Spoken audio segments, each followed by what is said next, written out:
जब हम रो नहीं पाते, सुख से सो नहीं पाते, जब हम खो नहीं पाते तो बचपन याद आता है। जब हम टूट जाते हैं, अपने रूठ जाते हैं, जब सपने सताते हैं तो बचपन याद आता है। बच्चे हम रह नहीं जाते, बड़े हम हो नहीं पाते और किसी से कुछ कह भी नहीं पाते, तब बचपन याद आता है ना।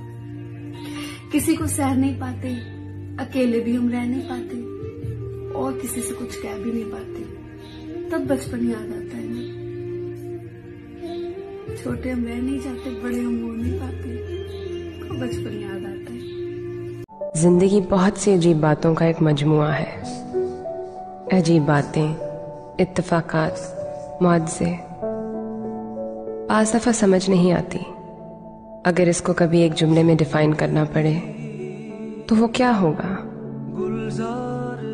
जिंदगी गुलजार है।